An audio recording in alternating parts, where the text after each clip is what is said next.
Finally, Thomas passed Toby. "Slow down, Thomas," Toby cried. "There's something ahead on your tracks." But Thomas wasn't listening. He was sure the end of the rainbow was just around the corner. Then there was trouble. Thomas clipped the telegraph pole and they all came off the tracks. Luckily, no one was hurt. "Cinders and ashes," Thomas cried. Without a back engine to hold back from behind, it was very hard to slow down. And Thomas's brake van wasn't strong enough to stop the heavy cars. Oh no! Toby, look out! Luckily, a signalman switched him onto a siding.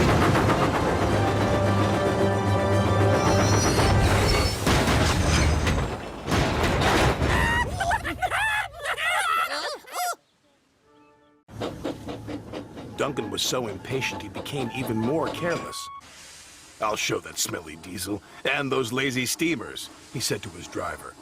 "Careful," cautioned his driver. "You're asking for trouble." And he got it. Duncan didn't notice his chain was tangled in the coupling of the slate car in front of him. Suddenly, he was being pulled up the track by the empty slate cars. "Bouncing bogies," he cried. "It's got me." Duncan's driver jumped clear. Rusty returned to see Duncan being pulled up the incline. "I tried to warn him," said Rusty. "He never listens," the little diesel's driver said. The chain pulling Duncan's slate cars couldn't hold the weight. It suddenly snapped. Duncan plummeted down the incline. "Help!" he yelled.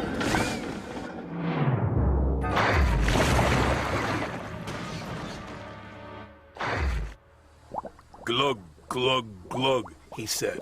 "Bluggle my broiler." Duncan felt foolish and very wet.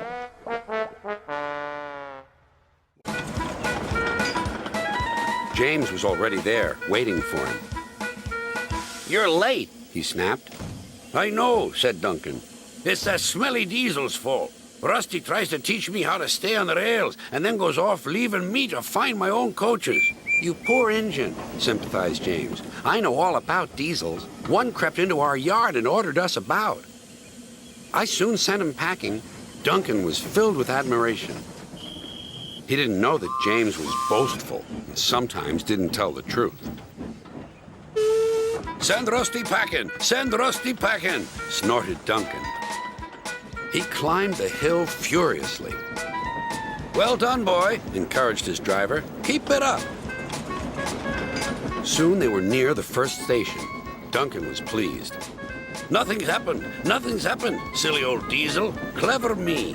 And he rocked and rolled along the line. "Steady, boy," checked his driver. But it was too late. "Sleepers and ballast, I'm off!" And he was. When Emily arrived at the mill, the trucks were more troublesome than ever. "Emily, the late engine, Emily, the late engine," they sang. This made Emily very cross, and she biffed them very hard. "Oh, no!" they cried, and they splashed into the duck pond. Emily was covered in a floury mess.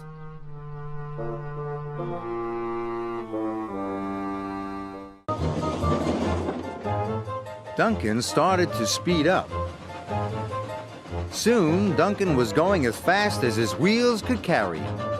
His driver was starting to worry, so he tried to brake, but Duncan was out of control. He was scared. He had never gone this fast. People waved and cars tooted as Duncan sped by. Suddenly, a tractor trundled across Duncan's line. "Look out!" shouted his driver.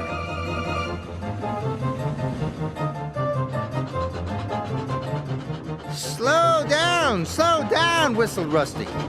I count, Duncan cried as he shot past.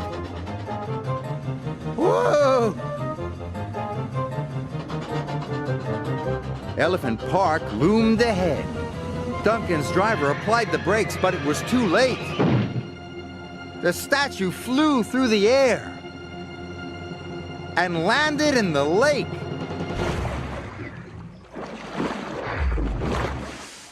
Luckily, nobody was hurt.